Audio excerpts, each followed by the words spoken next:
போராடணும் அப்படிங்கிறதான கேள்வி.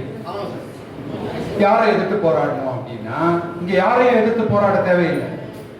அதான் ஒரு ஆச்சரியமா இருக்கும். ஏன்னா இது வன்மத்தை தூண்டக்கூடிய கூட்டம் கிடையாது அப்படின்னு நான் ஏற்கனவே சொல்லிட்டேன். இது யாரையும் போய் அடிக்கிறதுக்கோ யார் மேலேயோ ஒரு போராட்டம் பண்ற கூட்டம் கிடையாது. அப்ப இங்க நம்ம யாரையும் எதிர்த்து போராட தேவையில்லை. நம்மளோட கேள்வி என்னன்னா எதை எதிர்த்து போராடுவது அப்படிங்கிறதான். சரிங்களா? சோ நம்ம தனிப்பட்ட முறையில யாரையோ அல்லது ஒரு சமூகத்தையோ ஒரு குறிப்பிட்ட சமூகத்தை சார்ந்தவர்களையோ எதிர்த்து போராட தேவையில்லை. அந்த மாதிரி நமக்கு டாக்டர் அம்பேத்கரும் சொல்லல, புத்தரும் சொல்லல. இது வன்முறைக்கான கூட்டம் கிடையாது, வன்முறையை தூண்டக்கூடிய சித்தாந்தமும் கிடையாது. அப்ப இது என்ன அப்படின்னா இந்த போராட்டம், சமத்துவத்திற்கான இந்த போராட்டம், இது எதை எதிர்த்து போராடுவது அப்படிங்கறத இப்ப கேள்வி. ஓகே, இது எதை எதிர்த்து போராடுவது? சார், நமக்கு ஒரு நாட்டை, ஒரு ஜனநாயக நாட்டை ஆளக்கூடியது அரசியல் அமைப்பு சட்டம் தான். கரெக்டா? அதை நம்மளுடைய உச்ச நீதிமன்றத்தின் தலைமை நீதிபதி அவர்களே சொல்லிட்டாரு. இதுதான் இந்த நாட்டின் உயர்ந்தபட்ச அதிகாரம் உள்ள சக்தி அப்படிங்கிறது அந்த அரசியல் அமைப்பு சட்டம் தான்.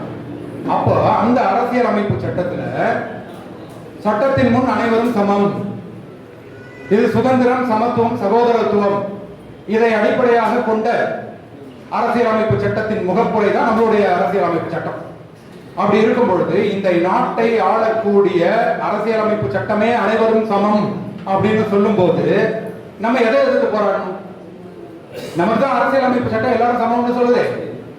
உங்களுக்கு சமத்துவம் தானே வேணும். அப்ப உங்களுக்கு ஆல்ரெடி கொடுத்துருக்கேன், அப்புறம் நீங்க போராடணும். எதை எதிர்த்து போராடணும் அப்படின்னா இங்க டாக்டர் அம்பேத்கரே சொல்றாரு. என்ன சொல்றாரு அப்படின்னா இது சுதந்திரம் கிடைச்சி இந்த அரசியலமைப்பு சட்டத்தை அறிமுகப்படுத்தின பிறகு அவர் சொல்றார், we are going to enter into a life of contradictions. ஒரு முரண்பாடு இருக்கக்கூடிய ஒரு சமூகத்துக்கு உள்ள நுழையணும் இந்த சுதந்திர India. In politics we will have equality and in social and economic rights we will have inequality. அதாவது அரசியல் நமக்கு சமத்துவத்தை சொல்லும், ஆனா சமூகம் உனக்கு சமத்துவத்தை கொடுக்காது. இந்த ஒரு முரண்பட்ட சூழல்ல தான் இந்தியா இருக்க போகிறது அப்படின்னு கணிச்சு சொல்றாரு சார். இந்த முரண்பாடை நீங்க களையல அப்படின்னா இதுக்கு தொடர்ந்து போராட்டம் வெடிக்கும். இதனால் பாதிக்கப்படுபவர்கள் ஒரு நாள் ஒன்று திரண்டு போராடி இந்த ஒட்டுமொத்த அமைப்பையே தகர்த்து எரிஞ்சிருவாங்க. அதனால இந்த அரசியல் அமைப்பு சட்டம் நீடித்து நிலைக்கணும் அப்படின்னா அந்த அரசியல் அமைப்பு சட்டம் உத்தரவாதம் கொடுக்கக்கூடிய அந்த சமத்துவம் உனக்கு சமூகத்திலையும் இருக்கணும். அது வெறும் பொலிட்டிக்கல் ரைட்ஸா இருக்கக்கூடாது, அது சோசியல் அண்ட் எக்கனாமிக் ரைட்ஸாகவும் இருக்கணும். அந்த ஈக்குவாலிட்டிங்கிறது வெறும் அரசியல் சார்ந்த சமத்துவமாக இல்லாமல் சமூகம் மற்றும் பொருளாதாரம் சார்ந்த சமத்துவமாக இருக்க வேண்டும் அப்படின்னு சொல்றாரு. ஆனா ஏன் இல்லை? அதான கேள்வி. இருக்கணும்னு சொல்லிட்டு போனா அது தீர்வு இல்லை. அதுக்கும் அவரே பதில் சொல்றாரு டாக்டர் அம்பேத்கர். ஜாதி ஒழிப்பு, அனிலேஷன் ஆஃப் காஸ்ட்ல அவர் ஒரு கோட் கொடுக்கிறார். ஃபெர்டினண்ட் லசாலோட கோட். ஃபெர்டினண்ட் லசால் ஒரு ஜெர்மன் புரட்சியாளர். என்ன சொல்றாரு அப்படின்னா ஒரு நாட்டின் அரசியல் அமைப்பு சட்டம் அது வேலை செய்யணும் அப்படின்னா அந்த அரசியல் அமைப்பு சட்டத்துல என்ன கருத்தாக்கம் இருக்கிறதோ அதே கருத்தாக்கம் அந்த நாட்டின் பெரும்பான்மையான மக்கள் மனதிலையும் இருந்துச்சு. ரெண்டும் ஒன்னா இருந்ததுன்னா அந்த அரசியலமைப்பு சட்டம் வேலை செய்யும். அரசியலமைப்பு சட்டத்துல ஒரு கருத்து, மக்கள் மனசுல வேற ஒரு கருத்து இருந்ததுன்னா உங்க அரசியலமைப்பு சட்டம் வேலை செய்யாது. ஒண்ணு அது செயலற்று கிடக்கும், இல்லைன்னா அதை மாத்திடுவாங்க. இது ஜெர்மன் புரட்சியாளர் ஃபெர்டினண்ட் லசால் சொல்றது. அதாவது the constitutional questions are in the first instance not questions of right. எது ரைட்ங்கிறது இங்க முக்கியம் கிடையாது, பட் questions of might. எது பெரும்பான்மை மனசுல இருக்கு. அப்ப நம்ம நாட்டுல எது பெரும்பான்மை மக்கள் மனசுல இருக்கு? சார், ரெண்டு தத்துவம் இருக்கு இந்த நாட்டுல. நான் ரெண்டு தத்துவத்தையும் சொல்றேன், ஆமாவா இல்லைன்னு மட்டும் நீங்க சொல்லுங்க. சரிங்களா? ஒரு தத்துவம் என்ன சொல்லுது அப்படின்னா எல்லாமே கடவுள் தாங்க படைக்கிறாரு. அவன் பிறப்புக்கு ஏற்ற மாதிரி ஒருத்த மேல ஒருத்த கீழே படைச்சிருக்காங்க. இதுல எதையுமே மாற்ற முடியாதுங்க, ஏன்னா அதுல தலையில எழுதியிருக்கோம். இதுவும் எப்படி எழுதப்படுதுன்னா அவன் போன ஜென்மத்துல பண்ண பாவம் புண்ணியம் அதை அடிப்படையை வச்சு அவனுடைய ஆன்மா போன ஜென்மத்துல என்ன மாதிரி இருந்ததோ அதை அடிப்படையாக வைத்து இந்த ஜென்மத்துல அவன் பிறக்கிறான். ஒருத்தன் மேலையை படைப்பாரு, ஒருத்தன் கீழே படைப்பாரு. இதெல்லாம் கடவுள், எல்லாம் அவன் செயல். அவன் தலையெழுதி இதை மாற்றவே முடியாது. மாற்றவே முடியாதுன்னு அது பேர் என்ன? சனாதன். சனாதன் அப்படின்னா என்ன? அது ஒரு பாலி வார்த்தை, அது ஒரு வார்த்தை. சனாதன் அப்படின்னா என்ன அப்படின்னா மாறாதது, எதுவுமே மாறாது, அது அப்படியே நிலையாது. ஆன்மா அழிவற்றது சனாதன். நீங்க ஒவ்வொருத்தருடைய தகுதியும் பிறப்பின் அடிப்படையில் நிர்ணயிக்கப்படும், அது அவன் சாவர வரைக்கும் மாறாது, அது சனாதன். சரிங்களா? இது ஒரு சித்தாந்தம் இருக்கா இந்த நாட்டுல? இந்த மாதிரி நம்புறவங்க இருக்காங்களா? இருக்காங்க. ஓகே. இதுக்கு இன்னொரு சித்தாந்தமும் இந்த நாட்டுல இருக்கு. அதெல்லாம் கிடையாதுங்க. இந்த பிறப்பினால் எல்லாரும் சமம், எல்லாமே மாற்றத்திற்கு உட்பட்டது. இன்னைக்கு ஏழையா இருக்கிறவன் நாளைக்கு பணக்காரனாவான், இன்னைக்கு பணக்காரனா இருக்கிறவன் நாளைக்கு ஏழையாவான். அவன் தகுதி அவனுடைய திறமைக்கும் அவனுடைய நடத்தைக்கும் ஏற்றவாறு தான் நிர்ணயிக்கப்படுகிறதே ஒழிய அவனுடைய பிறப்பு நிர்ணயிக்காது. இங்க எல்லாமே மாற்றத்திற்கு உட்பட்டது. ஒண்ணு மாற்ற முடியாதுங்கிற சனாதனம், இது மாற்றத்திற்கு உட்பட்டது, அது சமத்துவம். இப்படி ஒரு தத்துவம் இருக்கு. இருக்கா இல்லையா இந்த நாட்டில்? இப்படி நினைக்கிறவங்க இருக்காங்களா? ஓகே. இது ரெண்டுல எது சார் ரைட்டு? ரைட் ஹேண்ட் சைடுல இருக்கிறது ரைட்டு. ஆனா எது அதிகம்? சமத்துவம், சனாதனம். உங்க அரசியல் அமைப்பு சட்டம் எது சொல்லுது? சமத்துவத்தை சொல்லுது. சட்டத்தின் முன் அனைவரும் சமம். உங்க அரசியல் அமைப்பு சட்டம் சொல்றது சரியாக இருக்கலாம், ஆனா பெரும்பான்மையாக இருக்கிறதா இந்த நாட்டில்? அப்ப எப்படி அரசியல் அமைப்பு சட்டம் வேலை செய்யும்? ஏன்னா ஃபெர்டினண்ட் லசால் என்ன சொல்றாரு? ஒரு அரசியல் அமைப்பு சட்டம் ஒரு நாட்டில் வேலை செய்யணும்னா அந்த அரசியல் அமைப்பு சட்டம் என்ன தத்துவத்தை சொல்லுதோ அதே தத்துவம் அந்த நாட்டின் பெரும்பான்மையான மக்கள் மனதிலையும் இருந்துச்சுன்னா உங்க அரசியல் அமைப்பு சட்டம் வேலை செய்யும். ரெண்டு வெவ்வேறையா இருந்தா பெரும்பான்மையான மக்கள் மனதில் என்ன இருக்கோ அதுதான் வேலை செய்யுமே ஒழிய இந்த அரசியல் அமைப்பு சட்டம் சும்மா இருக்கும், இல்லைன்னா அது ஆபத்துக்கு உள்ளாயிடும் அப்படின்னு சொல்றாரு. இதுதான் டாக்டர் அம்பேத்கர் சொல்றாரு. அதனாலதான் அவரு தன்னுடைய அரசியல் அமைப்பு சட்டம் கொடுக்கக்கூடிய அரசியல் சமத்துவம் இந்த சமூகத்தில் கிடைக்காது அப்படின்னு முன்கூட்டியே கணிக்கிறார். இதை அடிப்படையாக வைத்துதான். ஆமாவா இல்லையா? லாஜிக்கா இருக்கா? கரெக்ட். அப்போ என்ன செய்யறது? நம்மளுடைய அரசியல் அமைப்பு சட்டத்தை வேலை செய்ய வைக்கணும்னா நம்ம என்ன செய்யணும்? சமத்துவ சிந்தனையாளர்கள் இந்த நாட்டில் இந்த சமூகத்தில் நிறைய இருக்கணும். 146 கோடி மக்கள்ல பெரும்பான்மையான மக்கள் சமத்துவத்தை சிந்திக்கக்கூடிய மக்களாக இருந்தால் உங்கள் அரசியல் அமைப்பு சட்டம் வேலை செய்யும். உங்கள் அரசியல் அமைப்பு சட்டம் வேலை செஞ்சிச்சுன்னா இந்த மாதிரி சமத்துவத்துக்கான போராட்டமே அவசியம் இல்லாம போயிடும். ஏன்னா அரசியல் அமைப்பு சட்டம் எல்லாருக்கும் அதை உறுதிப்படுத்தும். கரெக்டா? ஆனா இந்த சமூகம் எப்படி இருக்கு? சமத்துவம் பேசக்கூடிய நபர்கள் எத்தனை பேர் இருக்கிறாங்க? இப்ப இந்த குழுக்கள் தான் சமத்துவத்தை பேசக்கூடியதுன்னு நம்ம பார்த்தோம். இது பெரும்பான்மை சமூகமா? அந்த சமூகத்திலே கொஞ்சம் பேர் தான் எப்படி யோசிக்கிறாங்க. அந்த கொஞ்ச பேரும் எங்க இருக்காங்க அப்படின்னா இந்துக்களாக இருக்கிறாங்க. ஆமாவா இல்லையா? நம்ம இந்தியாவில் பெரும்பான்மையான மதம் எது? இந்து மதம். இந்து மதத்தின் தத்துவம் எது? சனாதனம். அதுல எதுவும் சந்தேகம் இருந்தா நான் அதுக்கு ஆதாரம் கொடுக்குறேன். சனாதன தர்மா அப்படின்னு ஒரு புத்தகம் இருக்கு. The Hindu religion and ethics, Hindu மதத்தின் கோட்பாடு. இது யாரு வெளியிட்டிருக்காங்க அப்படின்னா பனாரஸ் இந்து யூனிவர்சிட்டி, பிஹெச்யூ. அதனுடைய முதல் பக்கத்தில் அது என்ன கொடுக்குதுன்னா சனாதன தர்மத்தை விவரிக்குது. The religion has also been called as the Aryan religion. அதாவது இந்த சனாதன மதம் ஆரிய மதம் என்று ஒரு காலத்தில் அழைக்கப்பட்டது. These people settled in the northern part of the land now called India. சரிங்களா? இந்தியாவில் குடியேறிய மக்கள் ஆரியன். அந்த ஆரியர்களுடைய மதம் தான் இந்த சனாதன தர்மம். In later days, நான் அண்டர்லைன் பண்ணிக்கிறது மட்டும் வாசிங்க. In later days, the religion was called the Hindu religion. So அதுதான் காலப்போக்கில் இந்து மதம் என்று அழைக்கப்படுகிறது. இது அவங்க கொடுத்த டெஃபினிஷன் சார், சனாதன தர்மத்தோட டெஃபினிஷன். அப்பனா சனாதன தர்மம் தான் இந்து மதமா? ஆமாவா இல்லையா? எவிடன்ஸ் கொடுக்குறாங்கல்ல. அப்போ எந்த மதம் பெரும்பான்மையான மதம்? இந்த நாட்டில் இந்து மதம். அந்த பெரும்பான்மையான தத்துவம் எது? சனாதன தத்துவம். அப்பனா சனாதனம் பெரும்பான்மையாக இருக்கக்கூடிய இந்த நாட்டில் உங்களுடைய அரசியல் அமைப்பு சட்டம் எப்படி வேலை செய்யும்? ஏன்னா இங்க பெரும்பான்மை தத்துவம் சனாதன தத்துவமா இருக்கும்போது உங்களுடைய அரசியல் அமைப்பு சட்டம் வேலை செய்யாது. இப்ப தெரியுதா ஏன் வேலை செய்ய மாட்டேங்குதுன்னு? ரைட். அப்பனா இந்த பெரும்பான்மையான சமூகம் சமத்துவத்தை சிந்திக்கக்கூடிய சமூகமாக இந்த இந்தியாவில் மாறும். இந்த சமயத்தில் நீங்க சொல்லலாம், யாரு? நான் இப்ப சொல்லிட்டேன் பாருங்க, இந்த 3 பிரிவினர்களும் எதுவா இருக்காங்க? இந்துக்களா இருக்காங்க அப்படின்னு நான் சொன்ன உடனே இந்த பிரிவினருக்கு முரண்பாடு வரும், மாறுபட்ட கருத்து வரும். நான் எந்த மதமும் இல்லையே, இல்லையா? சொல்லுவாங்களா மாட்டாங்களா? அப்ப நீங்களும் இங்க பெரியார் ரசிகர்கள், அம்பேத்கர் ரசிகர்கள், கம்யூனிஸ்டுகள் இருந்தீங்கன்னா நீங்க நான் எந்த மதமும் இல்லையே, என்னையா இந்த மதம் நீங்க சொல்றீங்க அப்படின்னு சொல்லலாம். நான் மதமற்றவன். இப்போ 2025 இந்த ஆண்டு சார் மும்பையில விநாயகர் சதுர்த்தி கொண்டாடுறதுக்கு மும்பை அரசாங்கம் 1800 கோயில்களுக்கு தலா 25,000 ரூபாய் பொது பணத்திலிருந்து எடுத்து கொடுத்திருக்கு. எது? விநாயகர் சதுர்த்திக்கு பஜனை பாடுறதுக்கு, அந்த பஜனை கருவிகள் வாங்குறதுக்கு கவர்மெண்ட் ஃபண்ட் கொடுத்திருக்கு. அப்படின்னா மொத்தத்துல 4.5 கோடி ரூபாய். ஏன் கொடுக்குது? ஏன்? இந்த நாட்டின் பெரும்பான்மையான மதம் அது. அதனால ஒரு அரசாங்கம் தன்னுடைய நாட்டின் பிரஜைகளுடைய பெரும்பான்மையான நம்பிக்கைக்கு அது முக்கியத்துவம் கொடுக்குது. அதுல ஒரு அரசாங்கத்தின் மேல தப்பு கிடையாது. அப்ப இந்த நாட்டின் பெரும்பான்மையான மதம் அப்படிங்கிற கணக்குல தான் அரசாங்கம் முடிவு எடுக்குது. நீங்க சொல்றீங்க நான் எனக்கு எந்த மதமும் இல்லைங்க, நான் கோயில் போறது இல்லைங்க, நான் ஃபாலோ பண்றது இல்லைங்க. ஆனா எண்ணிக்கைப்படி நீங்க எந்த மதம்? அப்ப நீங்க அதுக்கு எண்ணிக்கை பலம் சேர்த்துட்டு இருக்கீங்க. அதனால எனக்கு என்ன? அதனால இதுதான் உங்க வரி பணம் இங்க போகுது. அது மட்டும் இல்ல, தமிழ்நாட்டில் இந்த கணக்கு பாருங்க. 2025-26 தமிழக அரசின் நிதி ஒதுக்கீடு கோயில்களை புதுப்பிக்க 425 ரூபாய் கோடி. நீங்க இதெல்லாம் வெரிஃபை பண்ணிக்கலாம். அரசு தகவல் மையத்திலிருந்து எடுத்த டேட்டா.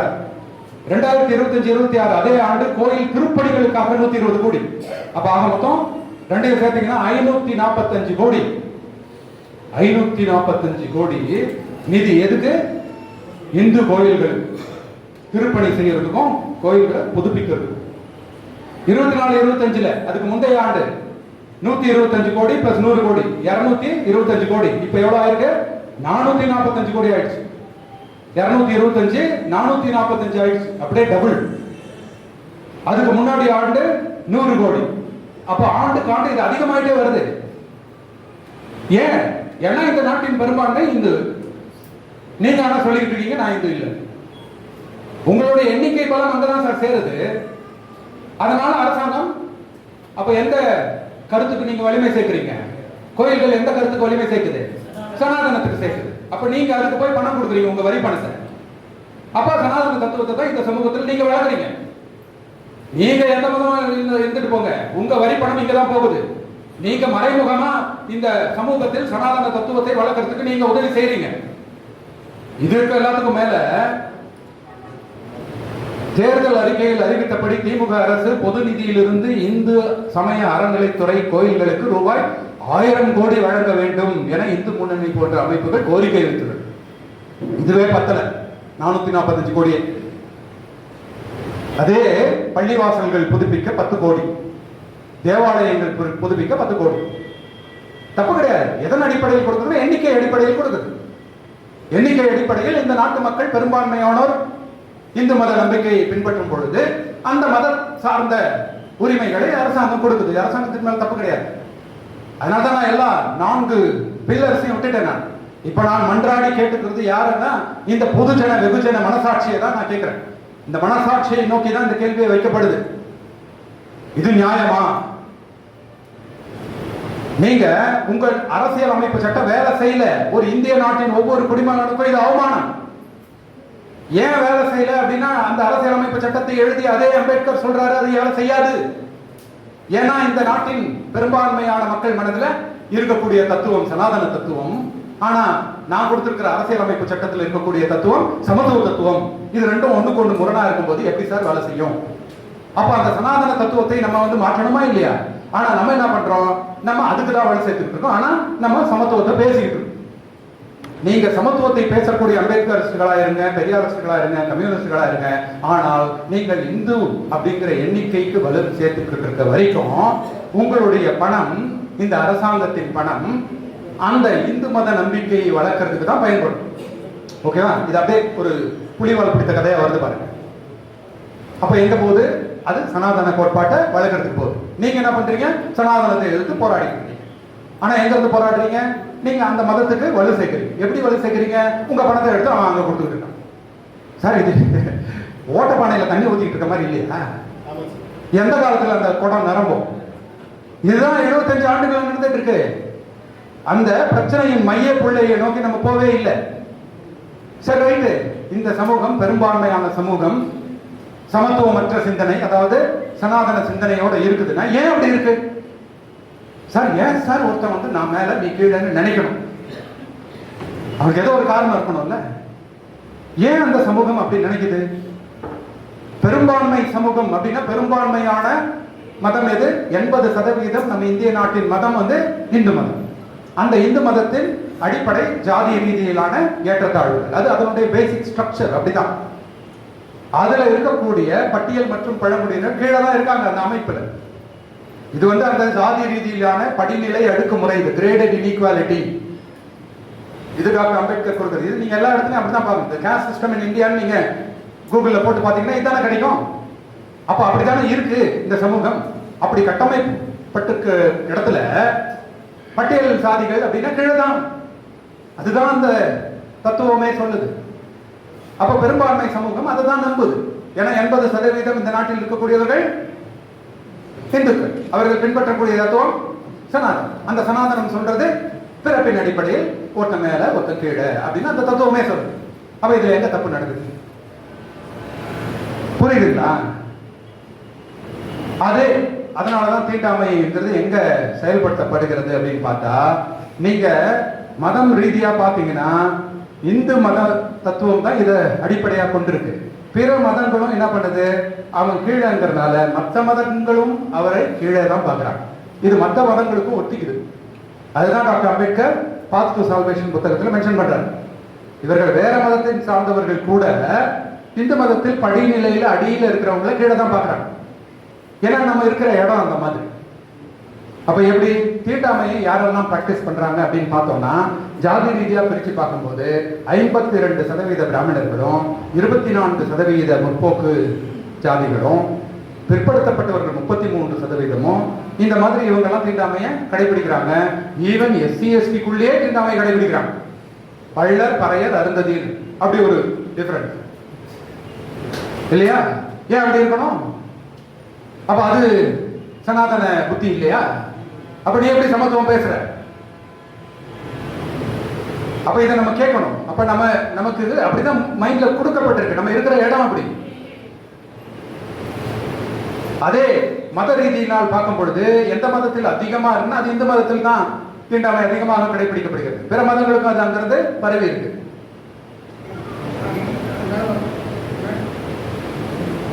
அதனுடைய தத்துவமே அப்படிதான் இருக்கு.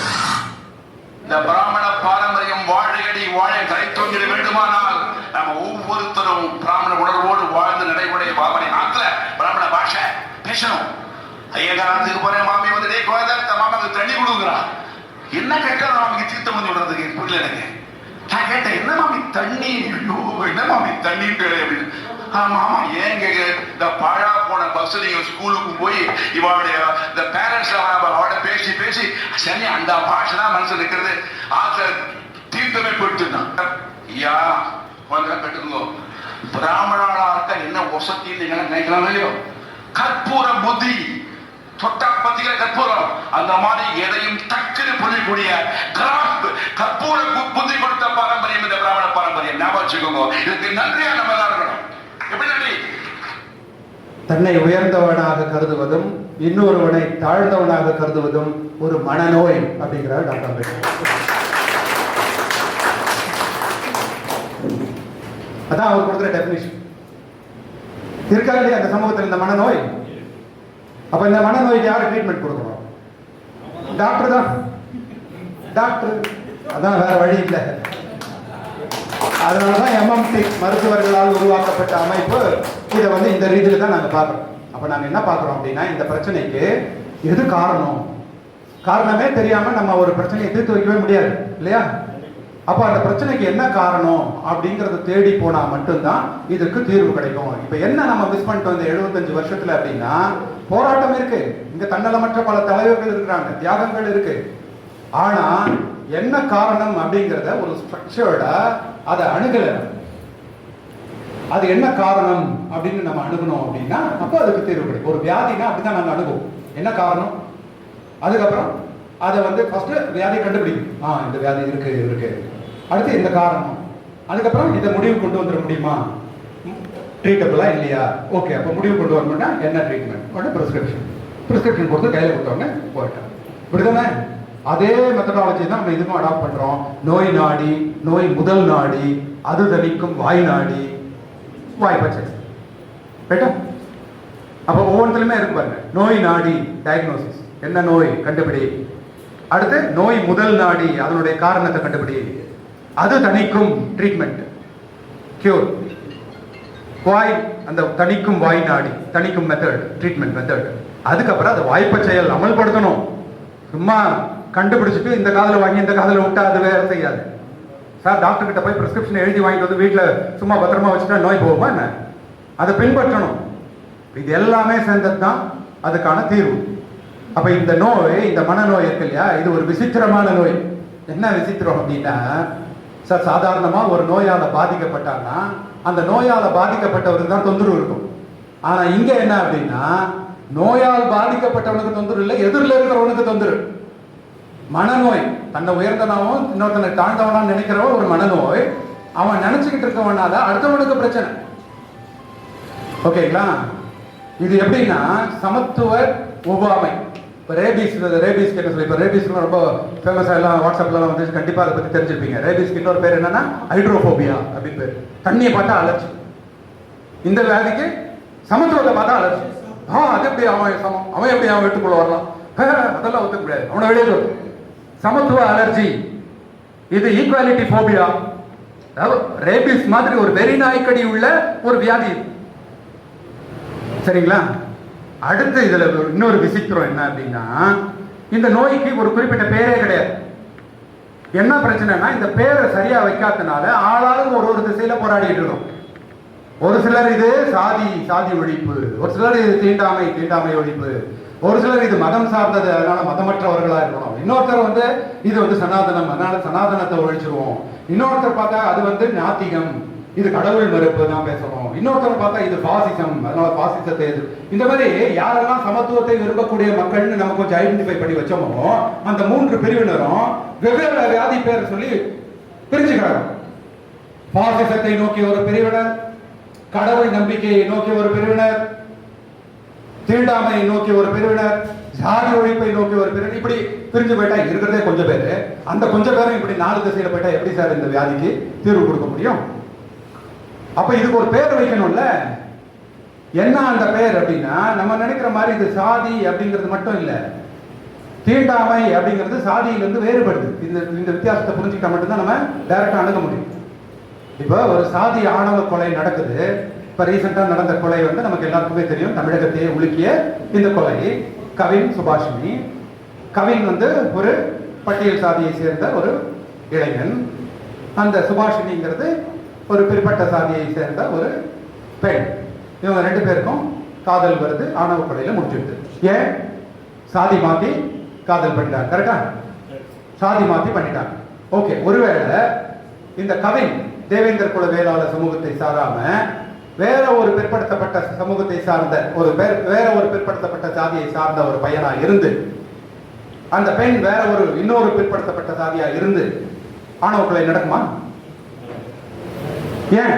அங்கேயும் ஜாதி தானே மாறி இருக்கு. அப்ப இது வெறும் ஜாதி மாற்று பிரச்சனை இல்ல, ஜாதியை தாண்டி வேற ஏதோ ஒண்ணு மறைக்குது அங்க. அதனாலதான் அவன் என்ன பண்றான், நீ எந்த ஜாதினாலும் பரவாயில்ல, ஆனா எஸ்சி மட்டும் வேணாம்.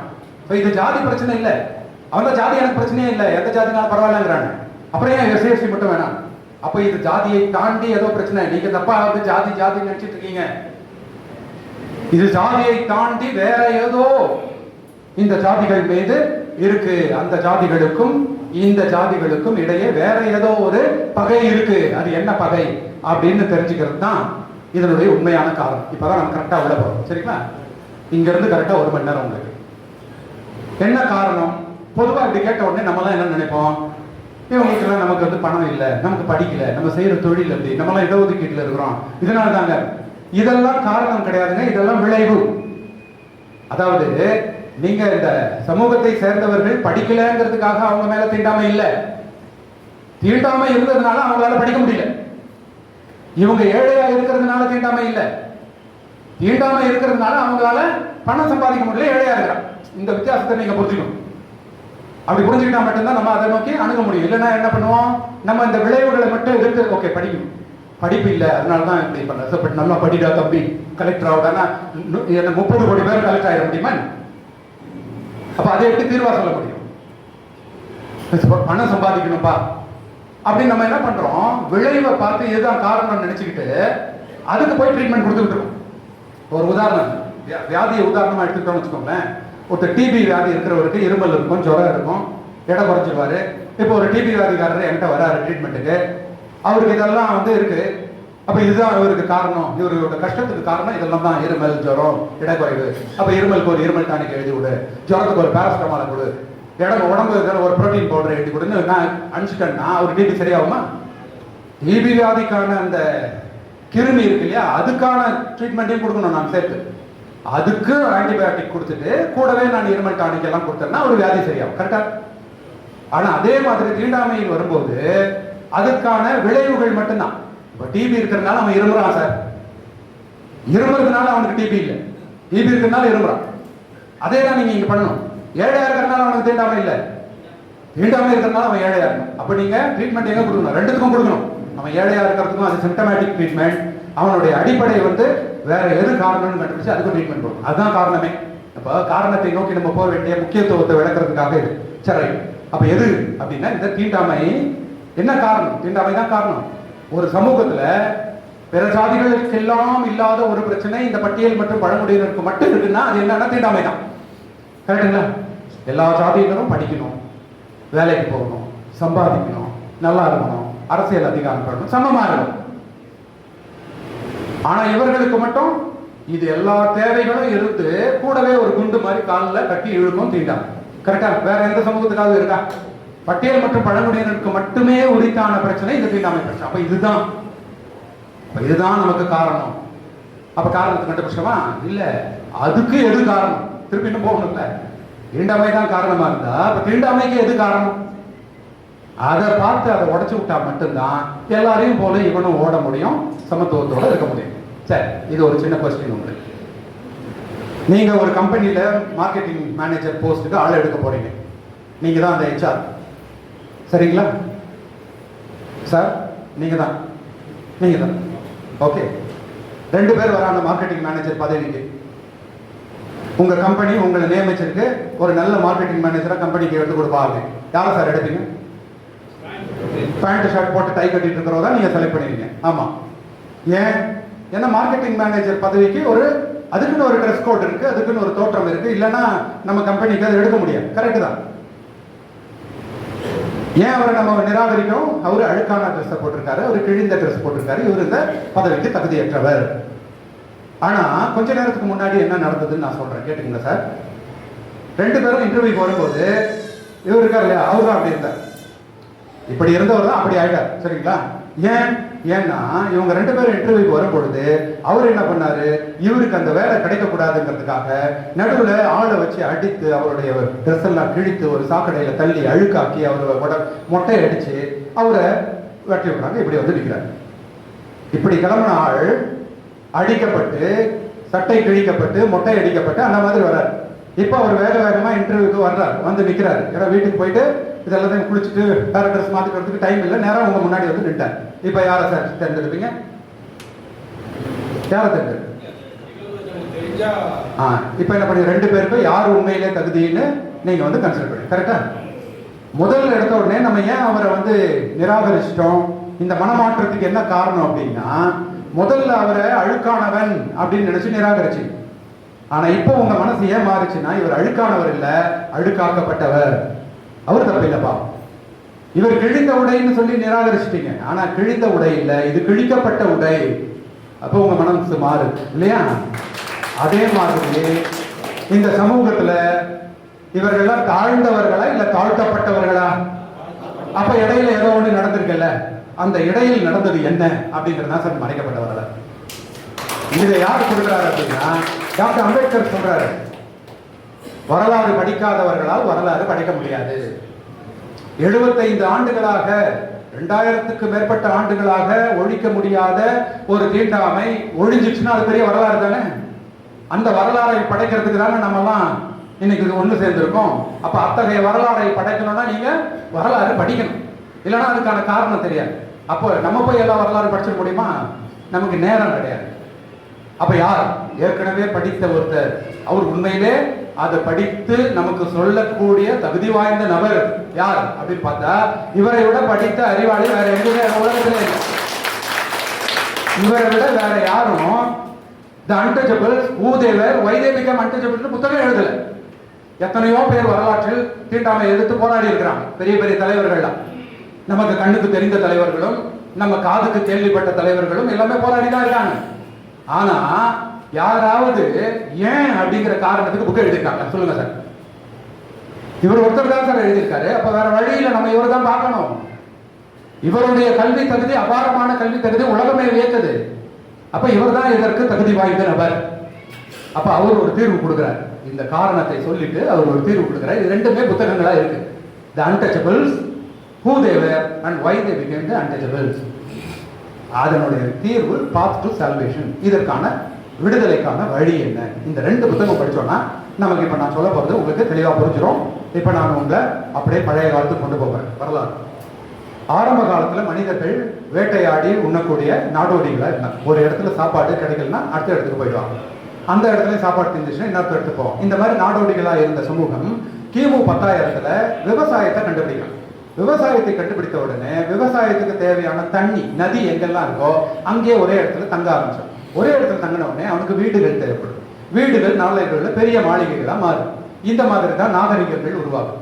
அந்த மாதிரி இந்தியாவில் நிறைய நாகரிகங்கள் இருந்தது. எங்கெங்கெல்லாம் நதிகள் இருந்ததோ அங்கெல்லாம் நாகரிகங்களும் இருந்தது. ஆனா நமக்கு அது தெரியாது. நம்மளுடைய வரலாற்றுல 1500களில் ஆரியர்கள் கைபர் கோலன் கால்வாய் வழியா வந்த பிறகுதான் இங்க நாகரிகமே தோன்றுச்சுன்னு வரலாறு இருந்தது ஒரு காலம். அதன் பிறகு மொஹஞ்சதாரோ ஹரப்பாவை கண்டுபிடிச்ச பிறகுதான் அது 6000 வருஷத்துக்கு முன்னாடியே இங்க ஏற்கனவே ஒரு மிகப்பெரிய நாகரிகம் இருந்ததுன்னு கண்டுபிடிச்சாங்க. அப்போ ஆரம்ப காலத்தில் உலகின் மிக பழமை வாய்ந்த நாகரிகங்கள் இங்க சிந்து சமவெளி நாகரிகம் ஒண்ணு. அந்த நாகரிகம் நம்ம இந்தியாவின் வடமேற்கு பகுதியில் இருந்தது. அதே சமகாலகட்டத்தில் எங்கெல்லாம் நதிகள் இருந்தோம், இங்க கங்கை ஆற்று சமவெளியில நாகரிகங்கள் இருந்தது. கீழே தென்னிந்தியாவில் நம்ம வைகை ஆற்று கரையில், அதுதான் இப்ப நம்ம கீழடின்னு பார்க்கணும். இதெல்லாம் சமகாலத்து நாகரிகங்கள். பட் நமக்கு அந்த காலத்துல sir Robert Eric Mortimer Wheeler அப்படிங்கிற ஒரு பிரிட்டிஷ் ஆய்வாளர் இந்த மொஹஞ்சதாரோ ஹரப்பாலாம் வந்த பிறகு அவர் ஒரு ஆரிய படையெடுப்பு தத்துவத்தை கொண்டு வரார். இந்த மொஹஞ்சதாரோ ஹரப்பால 29 நகரங்களை தோண்டி எடுத்துக்கிறாங்க, எல்லாம் சிந்து நதி கரையோரம். இந்த நகரங்கள்ல அருமையான கட்டிட வேலைப்பாடுகள், குளியலறை வசதிகள், நீச்சல் குளங்கள், பாதாள சாக்கடைகள், கிணறுகள், கலைப்பொருட்கள், வண்டி, மாட்டு வண்டி, சக்கரத்தின் பயன்பாடு, பெண்களை தெய்வமாக மதித்த சமூகம் அப்படின்னு கண்டுபிடிக்கிறாங்க. இந்த எந்த நகரத்திலுமே போர்க்கருவிகள் இல்லை. அப்போ போரை விரும்பாத சமூகமா வாழ்ந்திருக்கு. இதெல்லாம் அகழ்வாராய்ச்சி. அவன் சண்டை போட்டான்னா அந்த ஆயுதம் எல்லாம் கீழே கிடைச்சிருக்கும் பூமியில் இல்லை. அப்ப இவன் சண்டையே போடாம அமைதியாக வாழ்ந்த ஒரு சமூகம் இங்க இருந்திருக்குன்னு அகழ்வாராய்ச்சியில் கண்டுபிடிக்கிறாங்க. அப்ப எப்போ இங்க படையெடுப்பு வருதுன்னா இந்த நாகரிகத்தின் மேல ஒரு சில நாடோடிகள் படையெடுப்பு. அந்த நாடோடிகள் தான் ஆரியர்கள். இது அட்கின்சன்ஸ் ஹிஸ்டரி ஆஃப் த நேஷன்ஸ் அப்படின்னு ஒரு புத்தகம் இருக்கு. 1910ல் ஆரிய படையெடுப்பு அப்படின்னு ஒரு படம் சித்தரிச்சிருக்காங்க. சரிங்களா? இது ஒரு கான்செப்ட். இது யார் முதல் வைக்கிறாருன்னா sir Robert Eric Mortimer Wheeler. இவர் ஒரு பிரிட்டிஷ் ஆர்கியாலஜிஸ்ட். இவர் கொடுக்குறாரு. இந்த கான்செப்ட் படி பார்க்கும்போது அதுக்கப்புறம் பல மரபணு ஆராய்ச்சிகளும் நடக்குது. இந்த மரபணு ரீதியாகவும் இவர்கள் படையெடுத்து வந்தவர்கள் அப்படின்னு நிரூபணமாகுது. இவர்கள் எங்கிருந்து வராங்கன்னா மத்திய ஆசியாவிலிருந்து சைபீரியா பகுதியிலிருந்து வராங்க. இது ஏர்லி இந்தியன்ஸ் அப்படின்னு டோனி ஜோசப் எழுதிய புத்தகத்திலையும் மரபணு ரீதியான இந்திய வரலாறு நம்ம பார்க்க முடியும். ஹிந்து நாளிதழ்லையும் 2017 இதை பற்றின ஒரு விரிவான கட்டுரை வெளிவந்தது. நேச்சர் அப்படிங்கிற ஒரு நாளிதழும் அமெரிக்காவில் இருக்கக்கூடிய ஒரு பல்கலைக்கழகமும் இணைந்து நடத்திய மரபணு ஆராய்ச்சியிலையும் ஆரிய படையெடுப்பு, இங்க ஆரியர்களின் தாக்குதல், அந்த தாக்குதலினால் விளைந்த பின் விளைவுகள், சமூக தாக்கம் என்ன அப்படிங்கிறதையும் வரையறுச்சிருக்காங்க. சரிங்களா? ஸோ இப்போ நமக்கு தெரிய வேண்டியது ஆரியர்களின் படையெடுப்பு நடக்குது.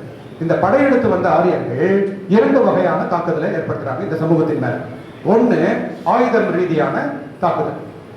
அவர்கள்கிட்ட இரும்பிலான ஆயுதம், இங்க இரும்பு கிடையாது. அப்போ அவர்கள்கிட்ட குதிரை இருந்தது, இங்க அங்க குதிரை கிடையாது. இந்த மாதிரி பல்வேறு அட்வான்டேஜஸ் இருந்தது. இவங்க இந்த பூர்வகுடி மக்களை கட்டுப்பாட்டுக்குள்ள கொண்டு வந்துட்டாங்க. இது ஒரு வகை தாக்குதல். இது மிலிட்டரி கான்குவெஸ்ட். அதே சமயத்தில் இன்னொரு வகை கான்குவெஸ்ட் நடந்தது. என்ன அப்படின்னா இவர்கள் திரும்பி தாக்கிட்டான், வாய்ப்பு இருக்கு இல்லையா? அப்ப இவன் திரும்பியே தாக்காத அளவுக்கு அவனை அடிமைப்படுத்த, உளவியல் ரீதியான அடிமைப்படுத்துதல்ங்கிறது ஒரு தாக்குதல். அதுக்கு பேரு ஸ்பிரிச்சுவல் கான்குவெஸ்ட். இந்த ஸ்பிரிச்சுவல் கான்குவெஸ்ட் இந்த சமூகத்தின் மேல கொண்டு வராங்க. இந்த ஸ்பிரிச்சுவல் கான்குவெஸ்ட் எதன் அடிப்படையில் வருதுன்னா கடவுள் அடிப்படையில் வருது, கடவுளின் படைப்பு அடிப்படையில் வருது. அப்பதான் இதெல்லாம் வருது. அதுக்கு முன்னாடி இருந்த சமூகம் கடவுளே இல்லை, ஏன்னா பெண்கள் தான் தெய்வம், சரிங்களா? ஏன்னா மொஹஞ்சதாரோ நமக்கு கிடைக்குது எல்லா இடத்துலயும் பெண்கள் தான் தெய்வம், ஏன்னா பெண்கள் தான் குழந்தை பிறகு. அப்ப படைப்பின் கடவுள் பெண்கள் அப்படின்னு நினைச்சுட்டு தாய் வழி சமூகம் முதல் முறையா இவன் என்ன கொண்டு வரான், இது படைப்பு கடவுள் வந்து ஆண் பிரம்மா தலையில இருந்தும் தோள்பட்டையில இருந்தும் தொடையில இருந்தும் காலில் இருந்தும் படைக்கிறான். பிறப்பின் அடிப்படையில் ஒருத்தனுடைய தகுதி நிர்ணயிக்கப்படுது அப்படின்னு ஒரு புது தத்துவத்தை கொண்டு வராங்க. இதை கடவுளை மையப்படுத்தி சொல்லும் போது இந்த பூர்வகுடி மக்களை எல்லாருமே சூத்திரர்கள், தாசா அப்படின்னு பேர் இருக்கிறோம். தாசர்கள்னா அடிமைகள். அப்ப இங்கிருந்து வந்த ஆரியர்கள், ஆரியானா நோபுல்னு அர்த்தம், நோபுல் உயர்ந்தவர்கள். அப்ப ஆரியா உயர்ந்தவர்கள், இவர்கள்லாம் தாசா அடிமைகள். இந்த ஆரியர்கள் இவர்களுடைய கல்வி செல்வம் வீரம் இது மூணுத்தையும் வைக்கிறோம். ஒரு சமூகத்துக்கு எது பலம்? கல்வி செல்வம் வீரம், அவ்வளவுதான். சரஸ்வதி சபத படத்துல கேட்டிருக்கீங்களா, கல்வியா செல்வம் வீரமான்னு. அப்ப இந்த மூணையும் நம்ம பிடிச்சிடும். கல்வி பிராமணர்கள், அவர்கள் ஆரியர்கள். வீரம் சத்திரியர்கள், ஆரியர்கள். வணிகம், அந்த காலத்துல இந்த சிந்து சமவெளி நாகரிகத்துல கிரேக்க நாகரிகத்தோட வணிகம் நடந்ததற்கான ஆதாரங்கள் அந்த தொல்பொருள் ஆராய்ச்சியில் கிடையாது. அப்படின்னா வணிகம் சார்ந்த சமூகம். அந்த வணிகத்தை இவன் கையில் எடுத்து கால்நடைகள் வைத்துக் கொள்வதற்கும் நிலபுலன்கள் வைத்துக் கொள்வதற்கும் வணிகை செய்வதற்கும் செல்வத்தை சேர்த்து வைப்பதற்கும் உரிமை இவர்களுக்கெல்லாம் மறுக்கப்படுது. எதன் அடிப்படையில்? கடவுளின் அடிப்படையில். எல்லா பெண்களும் சூத்திரர்கள் இந்தியாவில். ஏன்னா வெளியில இருந்து அவன் படையெடுத்து வந்தவன் பெண்களை அழைச்சிட்டு வரணும். ஏன்னா அதனால்தான் அது படையெடுப்பு அப்படிங்கிறது மரபணு ரீதியாக, இது மரபணு ரீதியாக நிரூபிக்கப்பட்டது. தாய் வழி மரபணு, மைட்டோகாண்ட்ரியல் ஜீன். இந்த தாய் வழி மரபணு படி பார்க்கும் பொழுது இந்தியாவில் இருக்கக்கூடிய அனைத்து தரப்பு அனைத்து ஜாதியினருடைய தாய் வழி மரபணு மைட்டோகாண்ட்ரியல் ஜீன் வந்து ஒரே மாதிரி தான் இருக்கு. அப்படின்னா எல்லாமே இங்கே இருந்த பெண்கள் தான், பெண்கள் யாரும் வெளியில இருந்து வரல. அப்படின்னா என்ன, ஆட்டோமேட்டிக்கா பெண்கள் எல்லாருமே பூர்வகுடிகள், அப்படின்னா எல்லாருமே சூத்திரர்கள், தாசா அதுல கொண்டு வந்துட்டார். புரியுதுங்களா? இப்ப இந்த நாள் வர்ண சிஸ்டம் அமலுக்கு ஆயிடுச்சு. அப்ப என்ன, வேத கலாச்சாரம், அது இந்த வேதிக் கல்ச்சர் அப்படின்னு பார்க்கணும். இங்க கடவுள் தான் எல்லாமே. வேதம், வேதத்தில் சொல்லியிருக்கு, யாரும் எழுத்து கேள்வி கேட்கக்கூடாது. இன்னைக்கும் வேத வாக்கு கேட்டா நீ என்ன சொல்றது பெரிய வேத வாக்கா அப்படின்னு சொல்றோமா? யாகம், பலி, சோமபானம், சுராபானம், பெண்கள் எல்லாருமே அடிமைகள், கேளிக்கை பொருட்கள், வரையறுக்கப்பட்ட படிநிலை, எல்லாமே பிறப்பினான அடிப்படையில் மேல ஒருத்தன் கீழே ஒருத்தன், வர்ணாசிரம சிஸ்டம். இது எல்லாமே ஒவ்வொரு பூர்வகுடி இனமும் ஒன்னோட ஒன்று சண்டை போட்டு கொண்டிருக்கக்கூடிய ஒரு சூழலை ஏற்பாடு பண்ணிடுறாங்க இந்த வேத கலாச்சாரம். இதுதான் அந்த சனாதன கோட்பாடு. ஏன்னா எல்லாமே மாறாதது, அவன் தலையெழுத்துக்கு ஏற்ற மாதிரி படைக்கப்பட்டிருக்கு, இதை மாற்ற முடியாதுங்கிறது தான் அதான் வேத கல்ச்சர், வேதிக் கல்ச்சர். இந்த வேதிக் கல்ச்சர் வந்து 1500 தான் அவங்க உள்ள வராங்க. அங்கிருந்து 500 வரைக்கும் 1000 ஆண்டுகள் இது இங்க இருக்கக்கூடிய பூர்வகுடி மக்கள் மேல அமுல்படுத்தப்படுது. இங்க அப்ப அந்த டைம்ல எப்படி இருந்தாங்கன்னா பெரிய பெரிய மாகாணங்கள் இருந்தது. மகாஜனபதாஸ் பேரரசுகள். அதுல வந்து மகத நாடு, கோசல நாடு, அவந்திக நாடு, காந்தார நாடு, அங்க நாடு, குரு நாடு அப்படின்னு ஒவ்வொன்றும் ஒரு பேரரசுகள். இந்த பேரரசுகள்ல இதனுடைய ஆதிக்கம் இருந்தது. இப்ப நீங்க 500 BCE கிமு 500கள்ல இங்க இருக்கக்கூடிய மாகாணங்கள் இப்படிதான் இருந்தது, மகாஜனபதாஸ். இப்போ இவங்கெல்லாம் என்ன பண்ணிருக்கான், வெளியில இருந்து வந்தவன் தான் உயர்ந்தவன், இங்க இருக்கிற எல்லா பூர்வகுடிகளும் தாழ்ந்தவர்கள் அப்படின்னு வச்சிருக்கான். இது எங்க இருந்து வருதுன்னா அந்த வடமேற்கு பகுதியில இருந்து இங்க வருது. சிந்து சமவெளினா, சிந்து சமவெளி அங்க இருக்கு வடமேற்கு, ஆப்கானிஸ்தான், பாகிஸ்தான், வடமேற்கு இந்தியா அந்த பகுதியில். அங்க வந்து தாக்குதல் நடத்தினவங்க அப்படியே கொஞ்சம் கொஞ்சமா கிழக்கு நோக்கி வராங்க. கிழக்குல இருக்கிறது கங்கை ஆற்றுக்கரை. அப்ப என்ன ஆகுது, ஆட்டோமேட்டிக்கா இவங்க இங்க இருந்து வரவன் நம்மளை தாக்குறான்னு அவங்களுக்கு எதிராக ஒரு தத்துவம் உருவாகுது. அதாவது வேத கலாச்சாரத்தை ஏற்றுக்கொள்ளாத ஒரு தத்துவம் இங்க உருவாகுது. எங்கிருந்து உருவாகுதுன்னா அது கங்கை ஆற்று சமவெளியில உருவாகுது. அதுக்கு பேர் தான் சிரமண இயக்கங்கள்னு பேரு. ஸ்ரமண சமண இயக்கம். சமணங்கிறது பௌத்த ஜைன. இது வேத கலாச்சாரத்தை எதிர்த்து உருவாகிய கலாச்சாரம் அந்த காலத்துல கருத்து. அப்ப இங்க வந்து ஒரு எதிர் புரட்சி நடக்குது. அவங்க உள்ள வராங்க, இவங்களை தாக்குறாங்க, இவங்களை எதிர்த்து இங்க இருந்து ஒரு புரட்சி நடக்குது. எங்க நடக்குது இந்த புரட்சினா மகத நாட்டில் புரட்சி நடக்குது. சிசுநாகர் அப்படின்னு ஒரு நாகர்குல மன்னர். இவர் வந்து பூர்வகுடி மன்னர். இவர் தான் அந்த முதல் குரல் எழுப்புறார். அதை தொடர்ந்து கோசல நாட்டுல ஒரு புரட்சி எழுது. இதை கொண்டு வரவர் சித்தார்த்தர். நம்ம புத்தர் சொல்றோம், அவர் ஒரு புரட்சி. என்ன அப்படின்னா, இவன் சொல்லி வச்சிருக்கிறது என்ன, இவன் ரெண்டு ஒரு மிலிட்டரி கான்குவெஸ்ட், இன்னொன்னு ஸ்பிரிச்சுவல் கான்குவெஸ்ட். ஆயுதம் ரீதியான அடிமைத்தனம், உளவியல் ரீதியான அடிமைத்தனம், இது ரெண்டையும் போட்டு வச்சுதான் 1000 வருஷம். ஆயுதம் ரீதியான அடிமைத்தனத்தை எதிர்த்து மகத நாட்டு மன்னன் போர் புரட்சி ஆரம்பிக்கிறான். உளவியல் ரீதியான அடிமைத்தனத்தை எதிர்த்து சமூக ரீதியான ஒரு புரட்சி தேவைப்படுது இல்லையா, அதை தான் சித்தார்த்தர் ஆரம்பிச்சார். இப்ப மகத நாட்டுக்கு வராரு சித்தார்த்தர் எப்படின்னா, அவர் நாடு கடத்தப்படுறாரு. ஆக்சுவலா அவர் நம்ம இதுல எல்லாம் பாக்குற மாதிரி அவர் மனைவி குழந்தைகள்லாம் விட்டுட்டு நடுராத்திரில ஓடி வந்தவர் கிடையாது. ஒரு நதிநீர் பங்கீட்டு பிரச்சனையில நாடு கடத்தப்படுறாரு. போர் வேண்டாம்னு சொல்றாரு 2 இனங்களுக்கு நடுவில், சாக்கிய இனத்துக்கும் கோழி இனத்துக்கும் இடையே போர் வேண்டாம் அப்படின்னு சொன்னவரை நீ நாடு கடத்துற. அப்ப அவர் நாட்டை விட்டு அனுப்பப்படுறாரு. அதன் அடிப்படையில் தான் சித்தார்த்தர் வந்தாரே ஒழிய அவர் பிடி மூப்பு மரணத்தை பார்த்துட்டு வரல. இது டாக்டர் அம்பேத்கர் எழுதிய புத்தரும் அவர் தம்மமும் புத்தகத்துல கொடுக்கப்பட்ட உண்மையான வரலாறு. சரி, அவர் இங்க வராரு. ஏன்னா அவர் போரை எதிர்க்கிறார். அப்ப இங்க வந்தவங்க மகத நாட்டுல என்ன பண்றாங்க, மகத நாட்டு மன்னர் பிம்பிசாரர் போய் சித்தார்த்தரை சந்திக்கிறார். சந்திச்சு நம்ம 2 பேரும் சேர்ந்து நாட்டை பங்கிட்டு இந்த வேத கலாச்சாரத்தை எதிர்த்து நம்ம போர் செய்யலாம் அப்படின்னு. அப்போ சித்தார்த்தர் ஒரு மிக முக்கியமான ஒரு தகவலை கொடுக்குறாரு. அது இப்பவும் நமக்கு வேணும். அவர் என்ன சொல்றாரு அப்படின்னா, அரசியல் ரீதியான புரட்சி மட்டும் இதுக்கு போதுமானது அல்ல. ஏன்னா இங்க ஏற்கனவே மக்கள் இதை நம்பிட்டு இருக்காங்க. தான் பிறப்பினில் கீழே தான் சூத்திரர்கள் யாகங்கள் தான் பண்ணணும், பலி கொடுக்கணும். இவன் 10,000 20,000 மாடுகளை கொண்டு போய் பிராமணர்களுக்கு பலி கொடுத்துட்டு அந்த மாட்டுக்கறியை பிராமணர்களுக்கு படையலா கொடுத்துக்கிட்டு இருக்கிற ஒரு சமூகம் அங்க நடந்துகிட்டு இருக்கு. அப்ப இந்த மாதிரி ஏமாற்றி இங்க ஏமாற்றப்பட்டு கொண்டிருக்கும் இந்த மக்கள் கிட்ட நீங்க வெறும் ஆயுத புரட்சி மட்டும் எடுத்தீங்கன்னா உன்னை எதிர்த்தே மக்கள் புரட்சி பண்ணிடுவாங்க. அதனால இவர்களுடைய அறியாமையை ஃபர்ஸ்ட் நான் போக்கணும். அதுக்கு நான் ஒரு சமூக புரட்சி ஒரு பக்கம் பண்றேன், நீ அரசியல் புரட்சி இன்னொரு பக்கம் பண்ணு அப்படிங்கிற. இது இன்னைக்கும் பொருந்தும். நீங்க வெறுமனே அரசியல் அதிகாரத்தின் மூலம் எல்லாத்தையும் சாதிச்சுன்னா முடியாது. நீங்க சமூகத்தில் இருக்கக்கூடிய மக்களுக்கு அந்த அறியாமையை போக்கி அவன் அறிவுல இந்த பகுத்தறிவை புகுத்தினா மட்டும்தான். அதனாலதான் நான் முதல்ல இருந்து அப்படியே வர்றது. பகுத்தறிவோட தேவை இங்க புரிஞ்சுக்கிட்டா மட்டும்தான் இங்க ஒரு புரட்சியே நடக்கும், இல்லைன்னா நடக்காது. அப்ப இந்த பகுத்தறிவை புகட்டக்கூடிய வேலையை நான் பண்றேன்னு ஒரு அந்த காலத்திலே சொல்றாரு. சார், ஒரே ஒரு நிகழ்கால உதாரணம் மட்டும் இதுக்கு சொல்லிடுறேன். அன்னைக்கு திருச்சியில ஒரு ஊர்வலம் நடந்துச்சு, ஒரு போராட்டம். என்ன போராட்டம்னு பார்த்தா, சபரிமலையில இப்ப ரீசெண்டா பெண்களுக்கு அனுமதி கொடுத்தாங்களா, ஒரு சட்டம் வந்துச்சு இல்லையா, வந்துச்சா இல்லையா? அது அப்போ என்ன பண்றான், அதை எதிர்த்து போராட்டம் பண்றாங்க. சரி, நானும் போய் பார்த்தேன். யாருக்கு போராட்டம் பண்றாங்கன்னா, பெண்களை அனுமதிக்காதே அப்படின்னு அந்த கூட்டத்தில் இருக்கிற 80% பெண்கள். யோசிச்சு பாருங்க, பெண்களுக்கு சம உரிமை கொடுக்கணும்னு இவன் கொடுக்குறான் ஒரு சட்டத்தை, அதை எனக்கு கொடுக்காத அப்படின்னு எதிர்க்கிறான். இதேதான் இதுலயும் நடந்தது. கர்நாடகால நீ எச்சில் இலையில உருளாதடா, உனக்கு அவமானம்னா அது என் உரிமை அப்படின்னு இவனே போறான். அப்ப இவங்களுக்கு அந்த அறியாமை போற வரைக்கும் நீ என்ன சட்டம் போட்டாலும் அந்த சட்டத்தை எதிர்த்து இவனே சட்டம் போட்டுரும். இது ஒரு உதாரணம், இது உண்மை உதாரணம். அப்ப நீங்க வெறும் சட்டத்தினால் சாதிச்சிட முடியும்னு நினைக்காதீங்க. சட்டத்தை போடுற உங்களை சட்டத்தை தூக்கி போட்டுரும். அதனாலதான் நல்லது செய்யணும்னு நினைக்கிற ஆட்சிகள் கவிழ்க்கப்படும், இல்லைன்னா ராஜினாமா செஞ்சுட்டு ஓடணும்.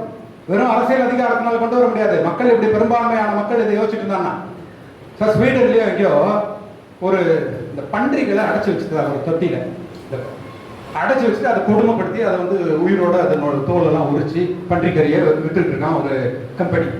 அதை எதிர்த்து 2 சமூக ஆர்வலர்கள் போய் சண்டை போடுறாங்க சார். சண்டை போட்டு வழக்கு போய் கோர்ட்லாம் கேஸ் ஆகி அவர் ரிலீஸ் பண்ணுங்கிறான். ஆனால் அவன் இன்ஃப்ளூயன்ஸ் பண்ணி ரிலீஸ் பண்ணலை. பன்றிகள் பாவம் உள்ள அடைபட்டு கிடக்கு. இவன் என்ன பண்றான், இவங்க 2 பேரும் நைட்டோட நைட்டா போய் அந்த அடைச்சி வச்சிருக்கிற அந்த கதவை உடைச்சு திறந்துட்டாங்க. திம்முன்னு ஓடி வந்த பண்ணி இவங்க 2 பேர் மேல ஏறி மிதிச்சு கொண்டுடுச்சு. பன்றிய குறை சொல்றதா இல்ல இவனை குறை சொல்றதா? அப்போ விழிப்புணர்வு இல்லாத ஒரு விலங்குகள் நிலைமையில இருக்கக்கூடியவங்களை போய் நீங்க சட்டத்தின் ரீதியா நீங்க ஏதாவது நல்லது பண்ணணும்னு நினைச்சீங்கன்னா உங்க மேல ஏறி பாஞ்சு கொண்டுடும் இந்த சமூகம். அப்ப இங்க ரொம்ப முக்கியம் பகுத்தறிவு, விழிப்புணர்வு. அதைத்தான் புத்தர் அங்க சொல்றாரு, நான் விழிப்புணர்வு பண்றேன், நீ அரசியல் ரீதியான போராட்டத்தை பண்ணு. அதேதான் இன்னைக்கும் இந்த சமூகத்திற்கு நான் சொல்ற செய்தி. ஒரு பக்கம் உங்களுடைய அரசியல் தலைவர்கள் அரசியல் ரீதியான போராட்டத்தை செய்யட்டும், இன்னொரு பக்கம் சமூக ஆர்வலர்களும் அமைப்புகளும் அறிவை புகட்டுங்கள், ரெண்டும் சேர்ந்து செயல்படுங்க. ஒருத்தருக்கு ஒருத்தர் பகை இல்லை.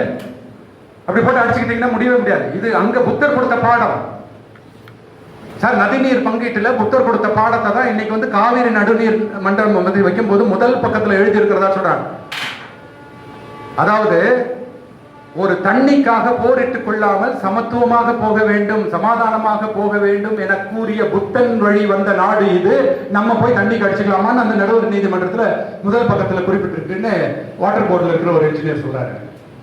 அப்படின்னா பாத்துக்கோங்க. அப்ப புத்தர் வந்து நமக்கு இந்த செய்தியை கொடுத்துட்டு போறாரு. இது அரசியல் ரீதியான போராட்டம் ஒரு பக்கமும், சமூக ரீதியான போராட்டம் இன்னொரு பக்கமும், ரெண்டும் இருக்கணும். உடனே இவர் சமூக ரீதியான விழிப்புணர்வு ஏற்படுத்த ஆரம்பிக்கிறாரு. எது இவன் அடிமைப்படுத்திருக்கு? கடவுள், ஆன்மா, மறுபிறப்பு, மேல கீழே, சதுர்வர்ணம், ஏற்றத்தாழ்வு, பலி கொடுக்கணும், யாகம், இதெல்லாத்தையும் இவர் அடிச்சு போட்டு உடைக்கிறார். இதெல்லாம் இல்ல. அப்ப முதலில் இந்த உலகிற்கு பகுத்தறிவு பேசியவர் யாருன்னா புத்தர். நல்லா தெரிஞ்சுக்கோங்க. இவர் இதை பேச ஆரம்பிச்ச உடனே சங்கம் வளர்க்கிறார். சங்கம்னா ஆசிரியர்கள் நிறைய பேர் உருவாக்குறாரு. எல்லாம் எதை எதிர்த்து? அவன் வந்து வேதிக் கல்ச்சர்ல யாகம் செய்யணுங்கிறான். இவரு உயிர் பலி செய்யாத, அவன் சோமபானம் சுராபானம் கொடுத்து யாகத்தை ஸ்பெஷல் யாகம் வைக்கிறான். இவன் போதை பொருளை எடுத்துக்காத, கேளிக்கைகள், பெண்களை போக பொருட்களா பெண்கள், ஒழுக்கமற்ற காம செயல்கள் செய்யக்கூடாது. எல்லாமே பிரம்மா அவர் படைச்சாரு, வேதம் சொல்லுது, நான் மேல நீ கீழே, பொய்யே பேசாத, பெண்கள் அடி, இங்க பெண்கள் சமம், பிக்குணிகளாகிறான். எப்ப பார்த்தாலும் போர், ஒருத்தருக்கு ஒருத்தர் அடிச்சுக்கிட்டாதான் இவனை எதிர்த்து போராட மாட்டாங்க இந்த உள்ளூர் தலைவர்கள். இவர் வந்து போரே வேண்டாம், எல்லாம் அமைதியா போகும், எல்லாம் ஒற்றுமையா இருக்கும். அப்படியே வேத கலாச்சாரத்துக்கு எதிர் கலாச்சாரத்தை வைக்கிறார். அதாவது சனாதன தத்துவத்திற்கு எதிராக இந்த பௌத்தருடைய தம்ம தத்துவம் வருது. அதான் சிரமண இயக்கம், சமண தத்துவம். இப்ப இதை கொண்டு வந்த உடனே அவர் என்ன பண்றாரு? இதுதான் அந்த பஞ்சசீலம். இப்ப நம்ம ஆரம்பிக்கும் போது பாடலாம் பார்த்தீங்கன்னா, பானாதி பார்த்தா ரமணி சிக்கா சமாதி ஆமினா, இதுதான் உயிர். அடுத்தவங்களை கொல்ல பண்ணக்கூடாதுப்பா, கொல்லக்கூடாது, யாருக்கும் துன்புறுத்தக்கூடாது, அடுத்தவங்க பொருளை எடுக்கக்கூடாது, ஒழுக்கமற்ற காம செயலில் ஈடுபடக்கூடாது, பெண்களை நம்ம மதிக்கணும், எல்லாம் எப்பயுமே தான் போக பொருட்களை பார்க்கக்கூடாது, தப்பு, பொய் பேசாது, போதை பொருள் எடுத்துக்காது. இந்த 5 நல்ல ஒழுக்கம் தான் சார் புத்தர் சொன்னதே. இதை நம்ம பிள்ளைங்களுக்கு சொன்னா பிள்ளைங்க நல்லா இருக்குமா, நல்லா இருக்காதா? இப்படிப்பட்ட சமூகத்தை உருவாக்குவது தான் இந்த கூட்டத்தோட வேலையை வழியே வேற ஒன்றும் கிடையாது. அப்போ ஒரு ஒழுக்கம் வாய்ந்த சமூகத்தை புத்தர் சொல்லி இருக்கிறாரு. இதை சொன்ன உடனே மக்கள் கரெக்ட் தானே, அப்ப இவ்வளவு நாள் நம்ம ஏமாந்து இருக்கணும், அவன் சொல்றதை நம்பி நம்மளே ஒருத்தர் அடிச்சுட்டு இருந்திருக்கோம், நம்ம பொருள்லாம் வீணா போயிருக்கு, ஓ இவர் சொல்றதுதான் கரெக்ட், ஒரு பின்னாடி எல்லாம் வர ஆரம்பிச்சாங்க. சங்கம் அமைத்தார், எல்லாருக்கும் சொன்னாரு, மன்னர்கள் புரிஞ்சுக்கிட்டாங்க, மக்கள் புரிஞ்சுக்கிட்டாங்க, எல்லாரும் ஒரு பின்னாடி போனாங்க. அவர் இறந்த உடனே ஸ்தூபிகள் அமைச்சாங்க, சங்கங்கள் இருந்தது, எல்லாருக்கிட்டையும் இதை போய் தகவல் கொடுத்துச்சு. இப்ப மக்களுடைய சக்தி வந்த உடனே அரசியல் சக்தி வலிமை பெற்றுச்சு. மகத நாட்டில் ஆரம்பித்த அந்த புரட்சி இந்தியா முழுவதும் பரவி மகத பேரரசு மௌரிய பேரரசா மாறிடுச்சு. இந்த மௌரிய பேரரசு சதுர்வர்ணத்தை தகர்த்தெறிஞ்சிடுச்சு. சூத்திரர்கள் மன்னர்கள் ஆனாங்க, எல்லாரும் வேலை செய்யணும். அசோகர் மன்னர் ஆனாங்க. பௌத்தம் ஆட்சி மதம் ஆச்சு, எல்லாரும் சமம் அப்படின்னு சொல்ல ஆரம்பிச்சாங்க. அது வரைக்கும் எப்படி இருந்தது? எல்லாரும் சமம் கிடையாது, பிறப்பின் அடிப்படை. இங்க பிறப்பின் அடிப்படையில் அவன் கல்வி தரும். இப்பதான் உண்மையிலே கல்வி கிடைத்தது, மருத்துவம் கிடைத்தது. இப்ப நான் படிக்கிறோம்ல, அசோகர் பள்ளிக்கூடங்கள் அமைத்தார், சாலைகள் அமைத்தார். முதல்ல உலகத்திலே கால்நடைகளுக்கு மருத்துவம், வெட்டினரி ஹாஸ்பிட்டல் ஆரம்பிச்சது யாருன்னா நம்ம அசோகர். உலகத்திலே பாத்துங்க, உலகிலேயே முதல் முறையாக போரே வேண்டாம்னு சொன்ன மன்னர் இவர்தான். ஒரே மன்னர் இவர்தான். மன்னர்னாலே போர், இவர்தான். ஏன்? புத்தருடைய வழி வந்து. அப்ப என்னாச்சு? இந்த நாட்டு மக்கள் அனைவரும் சமம், யாரும் ஏமாத்தல, யாரும் யாரையும் ஏமாத்தல, யாரும் யாருனாலையும் ஏமாத்தவும் படல. அடிக்கிறதுக்கு இங்க ஆள் இல்ல, அடி வாங்குறதுக்கு ஆள் இல்ல, சமத்துவம் இருந்துச்சு. இதுதான் உண்மையிலே பொற்காலம். அமைதியும் அன்பையும் நேசித்த அந்த சிந்து சவழி மக்கள் மறுபடியும் மௌரிய பேரரசில் 300 ஆண்டுகள் அமைதியா அன்பாக வாழ்ந்தாங்க. சரி, எல்லா நல்லதும் அப்படியே போயிடுமா? இதுக்கு ஒரு புரட்சி வருது. இது பேரு எதிர் புரட்சி. புரட்சியும் எதிர்ப்புரட்சியும், the revolution and counter revolution by Babasaheb doctor Ambedkar. எங்க நடக்குது அப்படின்னா, புஷ்யமித்ர சுங்கன் அவன் என்ன பண்றான்? அவன் வந்து அசோகர் வழி வந்த பிரகதரத்துங்கிற மன்னனை கொண்டுறான். கொண்ட உடனே மறுபடியும் பிராமணியம் மேல தூக்கு. புஷ்யமித்ர சுங்க ஆட்சியில 110 ஆண்டுகள் நடக்குது. பௌத்தம் திட்டமிட்டு அழிக்கப்படுது. பிக்குகள் அழிக்கப்பட்டனர், விகார்கள் அழிக்கப்பட்டது, பௌத்த நூல்கள் போயிடுச்சு. அதன் பிறகு வந்த மன்னர்கள் எல்லாமே கொஞ்சம் கொஞ்சம், கான்வா டைனாஸ்டி வந்தது, சாத்தவாகன டைனாஸ்டி வந்தது, அப்புறம் குஷானர்கள், இப்ப எல்லாமே வந்து என்ன பண்றாங்க, பிராமணிய தத்துவத்தை மேலே ஏற்றுறாங்க. மன்னர்களுடைய ஆதரவு முழுக்க முழுக்க இப்ப எதுக்கு போயிடுச்சுன்னா பிராமணிய தத்துவத்துக்கு போயிடுச்சு, மறுபடியும் சனாதன தத்துவத்துக்கு வருது. இங்க ஏற்கனவே இருந்த பௌத்த தத்துவம் மன்னர்களுடைய ஆதரவை இழந்துச்சு. ஆனா மக்களுடைய ஆதரவை இழக்கல, சரிங்களா? ஏன்னா மக்கள் வந்து ஃபுல்லா இப்போ வந்து கௌதம் பக்கமே வந்துட்டாங்க. எப்படி இருந்ததுன்னா, முதல்ல எல்லாம் ஒரு பிராமணர் வீட்டுக்கு வந்தா உடனே வந்து மாட்டை எடுத்துட்டு வந்து பலி கொடுத்து அதை வந்து எப்படி பிரிச்சு கொடுக்கணும் அப்படிங்கறதெல்லாம் யஜுர்வேதத்துல எழுதி இருக்கிறதா டாக்டர் அம்பேத்கர் எழுதுறாரு. அந்த ஒரு 17 பிராமணர்கள் வந்தாக்கா ஒரு மாட்டை எடுத்து யாருக்கு தலை கொடுக்கணும் யாருக்கு தொட கொடுக்கணும்லாம் யஜுர்வேதத்துல எழுதி இருக்கு. இதுதான் ஒரு வேத நூலா அப்படின்னு அவர் கேட்கிறாரு.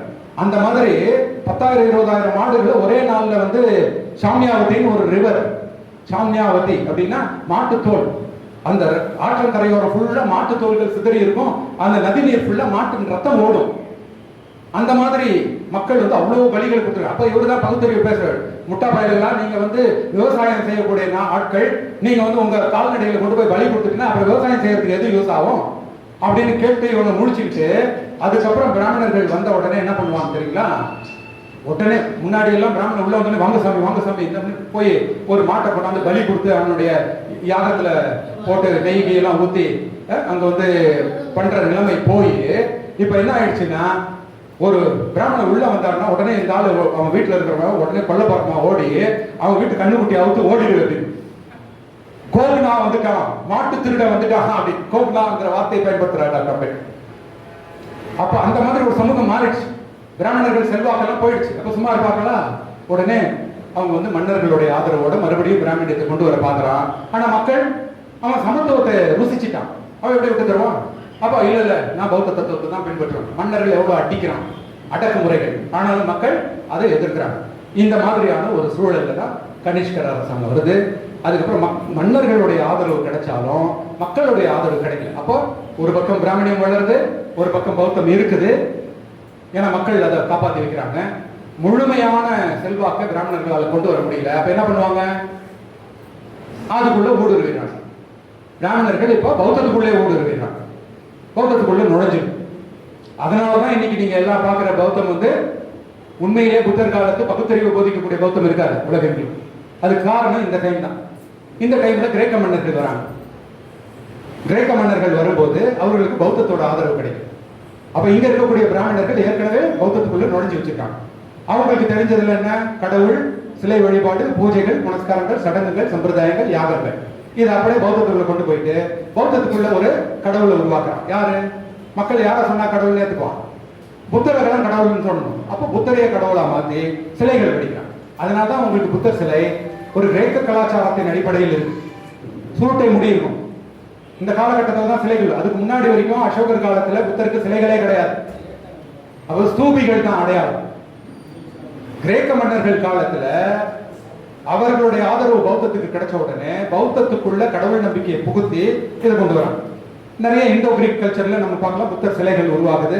இதுக்கெல்லாம் நிறைய ஆதாரங்கள் இருக்கு. இந்த காலகட்டத்தில் தான் பௌத்தத்துக்குள்ள பிரிவுகள் வருது. அசல் பௌத்தத்தை எடுக்கக்கூடிய மூத்த பௌத்த பிக்குகள் இருக்கிற இடம் தேரவாதம்னு அழைக்கப்படும். தேரானா ஓல்டு, மூத்த பூமர்ன்றவங்க, அந்த மாதிரி ஓல்டு. அதுல இருந்து வெளியில வர பிராமணிய பிக்குகள் ஆரம்பிச்சது மகாயானம், மகா சங்கிகா ஆரம்பிக்கும். அதுல நிறைய பிரிவுகள் உருவாயிருக்கு. அப்ப இந்த பிரிவுகள் தான் வெவ்வேறு இடங்களுக்கு உலகத்துல போகுது. அதுக்கப்புறம் நாளடைவில் எல்லாமே பிராமணியம் கலந்த பௌத்தமா மாறி போயிடுது. இந்த பௌத்தம் தான் நிறைய இடங்கள் இருக்கு. இப்பயும் பல்வேறு நாடுகள்ல அப்படி இருக்கு. நான் இதை எப்படி சொல்றேன் அப்படின்னா, மும்பையில சஞ்சய் காந்தி நேஷனல் பார்க்குற கண்ணகிரின்னு ஒரு இடம் இருக்கு. வாய்ப்பு கிடைச்சா போய் பாருங்க. 110 பௌத்த குகைகள் இருக்கு. இது வந்து ஒரு புத்திஸ்ட் டைரின்னு சொல்லலாம். அதாவது ஆதி காலத்துல எப்படி பௌத்தம் இருந்தது, என்ன மாதிரியான வழிபாடு இருந்தது, என்னென்ன மாதிரி குகைகள் இருந்தது, அப்புறம் அப்படியே கால ஓட்டத்துல ஒவ்வொரு நூற்றாண்டுக்கும் அப்படியே வெவ்வேறு குகைகள் வரும். 110 குகைகளை அப்படியே ஒரு டைரி மாதிரி பார்த்துக்கிட்டே போகும், எப்படி பௌத்தம் வந்து பரிணாமம் அடைஞ்சது. கண்ணகிரி போய் வாய்ப்பு இருந்தா பாருங்க. அப்ப இந்த இடத்துல ஆரம்ப காலத்தின் கட்டத்தில் எப்படி இருந்ததுன்னா எல்லாமே வந்து குகைகள், அந்த பௌத்த பிக்குகள் வாழ்ற இடம், ஸ்தூபிகள் இருந்தது. நாளடைவில் இந்த மாதிரி சிலைகள் உருவாயிடுச்சு. எப்போ வந்து பிராமணியம் உள்ள வந்துருச்சோ அப்போ வந்து அங்க பௌத்தத்துக்குள்ளேயும் சிலைகள்லாம் வந்தது. பிராமணிய கலந்தம் பௌத்தம் இங்க இருக்கு. இப்ப எல்லா இடத்துலயும் இருக்கு. குப்தர்கள் காலம் வருது. குப்தர்கள் காலம் வந்தோடனே இவங்க கடுமையா பிராமணியத்தை வளர்க்குறாங்க. மக்கள் மனசுல இருந்து சுத்தமா பௌத்தத்தை தொடர்ந்து இருக்கணும்னு அவங்க முயற்சி செய்யறாங்க.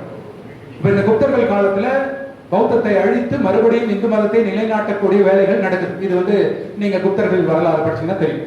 அப்போ பிராமணர்களுக்கு உகந்த காலம் எது? குப்தர்கள் காலம். அதனால தான் நீங்க வந்து இந்தியாவின் பொற்காலம் எதுன்னு நம்மளுடைய வரலாற்றில் எழுதுனா குப்தர்கள் காலம் எழுதுது. ஆனா டாக்டர் அம்பேத்கர் எது வந்து பொற்காலம், மௌரியர்கள் காலத்தை தான் சொல்றாரு. அப்ப இங்க முரண்பாடு பாத்துங்க. அதனால தான் டாக்டர் அம்பேத்கர் இந்திய வரலாறுங்கிறது பிராமணியத்திற்கும் பௌத்தத்திற்கும் இடையே நடந்த போர் அப்படின்னு சொல்றாரு. இப்ப இந்த இடத்துல என்ன ஆகுது, இந்த மன்னர்கள்னா பௌத்தத்துக்கு இந்த விக்ரமாதித்தா பாக்குறோம் இல்லையா, விக்ரமாதித்தானது யார் அப்படின்னா பௌத்தத்தை சமணத்தை அழித்து மீண்டும் பிராமணியத்தை உருவாக்குவதற்காக தயார் செய்யப்பட்ட மன்னர்கள். அது வந்து இப்ப ரீசெண்டா வந்து ஒரு ஆர்டிகிளே வந்துச்சு, இந்த விக்ரமாதித்தங்கிறது யார் அப்படிங்கிறது. இது பெரிய கட்டுரை. அது வந்து பௌத்தத்தை அழித்து பிராமணியத்தை மீண்டும் நிறுவுவதற்காக மன்னர்கள் உருவாக்கப்பட்டார். அதுதான் இந்த விக்ரமாதித்தா ஸ்டோரிங்க. ஓகே, இந்த காலகட்டத்தில் மன்னர்கள் என்ன பண்ணாங்க, ஏற்கனவே பௌத்தத்தை பின்பற்றிட்டு இருக்காங்க மக்கள், எப்படி அதுவும் பிராமணியம் கலந்த பௌத்தத்தை புத்தரை சிலையா வச்சு வணங்கிட்டு இருக்காங்க. இது அது கூட இதை பொருட்கள் ஏன்னா முழுக்க முழுக்க பிராமணியத்தை கொண்டு வரணும். லேசா பௌத்தம் அங்கங்க ஒட்டிக்கிட்டு இருக்கு. அப்ப என்ன பண்றாங்க, புத்தர் சிலைகளை சேதப்படுத்துறாங்க. ஒரு எப்படி ஒரு மனுஷனை தலையை வெட்டி காலி பண்ணுவாங்களோ அந்த மாதிரி புத்தர் சிலைகள் சேதப்படுத்தப்பட்டன. இப்ப தமிழகத்துல நிறைய இடங்கள்ல பௌத்தம் இருந்தது. அசோகர் காலத்துல பௌத்தம் இங்க வந்துருச்சு. அப்ப என்ன பண்றோம், அந்த சிலைகள்லாம் இப்போ நம்ம கண்டு எடுக்கிறோம், ஆத்துலயும் குளத்திலையும் எடுக்கிறோம். சார் ஒரு சிலை சேதப்பட்டு கிடக்குதுன்னா ஒன்று கை உடைச்சு கால் உடைச்சு அப்படிதானே இருக்கும். சொல்லி வச்ச மாதிரி எல்லா சிலையும் தலை மட்டும் உடைச்சு எப்படி இருக்கும், மயிலாப்பூர், அரப்பாக்கம், படவேடு, கடக்காத்தூர் எல்லா சிலையும் நான் காமிக்கிறேன். இதெல்லாம் அருங்காட்சியகத்தில் இருக்கக்கூடிய புத்தர் சிலைகள், கண்டெடுக்கப்பட்ட சிலைகள். ஒவ்வொரு சிலையும் கரெக்டா தலை மட்டும் ஒரு மனுஷனை எப்படி வன்மமா கொலை பண்ணுவோமோ அந்த மாதிரி புத்தரை செய்திருக்காங்க. ஏன்னா அப்படின்னா என்ன, பௌத்த தத்துவத்தை இந்த மக்கள் மனசுல வந்து அழித்து ஒழிக்கிறான். தலை வேறு முண்டை வேற ஆகிட்டாங்க. இப்படிதான் பௌத்த சிலைகள் கண்டெடுக்கப்படுகிறது. அப்படின்னா இந்த தத்துவம் அழிக்கப்படுகிறது, சிலைகள் அழிக்கப்படல, தத்துவம். கேரளால கருமாடி குட்டன் ஒரு இடத்துல ஒரு மனுஷனுக்கு 2 வகுந்த மாதிரி சிலையை வகுந்திருக்காங்க.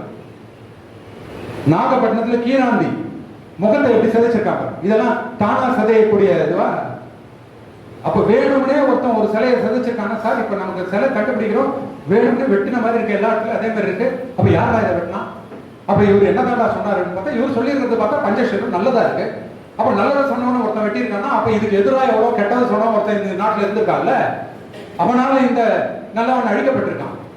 அப்ப இந்த சிலைக்கே இந்த கதினா இதை பின்பற்றின மக்களுடைய கதி என்ன யோசிச்சு பாருங்க. மன்னர்கள் கிட்ட அந்த மாதிரி கடுமையான அடக்குமுறை. என்ன பண்ணுவாங்க, தலையை ஓடிச்சிடறான்.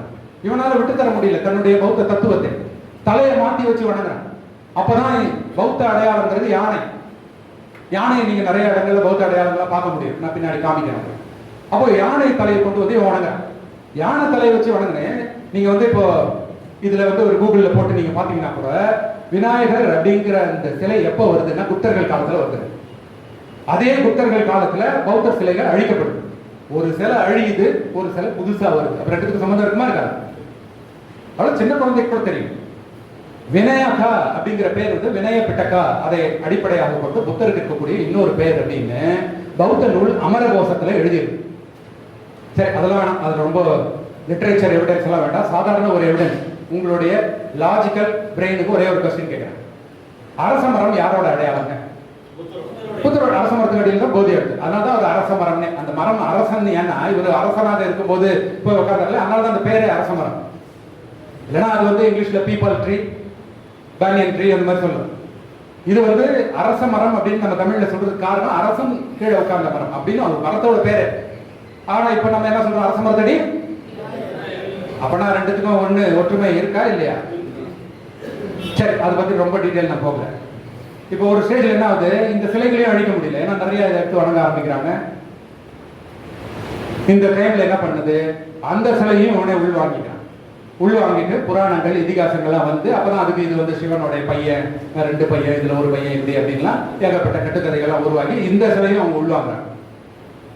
எல்லாம் பெரும்பாலும் வழிபாட்டு நம்பிக்கை உள்ளவர்களுடைய வீடுகளில் எல்லாம் ஈராசாரம் என்று ஒரு படம் ஒன்று தொங்கும்.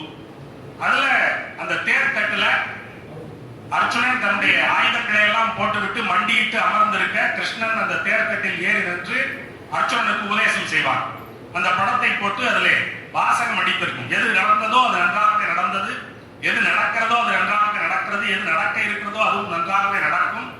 எதை நீ இழந்தாய், எதை நீ கொண்டு வந்தாய், நீ எடுத்ததெல்லாம் இங்கிருந்தே எடுக்கப்பட்டது, நீ கொடுத்ததெல்லாம் இங்கிருந்தே கொடுக்கப்பட்டது. இன்று உன்னுடையதாக இருப்பது நாளை வேறொருவருடையதாகும், நாளை மறுநாள் மற்றொருவருடையதாகும். இதுதான் உலக நியதி, இதுதான் என்னுடைய படைப்பின் சாரம், அதனால வருத்தப்படாத அப்படிங்கிறது அந்த கீதையினுடைய சாரம். நீங்கள் யோசித்து பார்த்தால் இதுவா கீதையினுடைய சாரம்?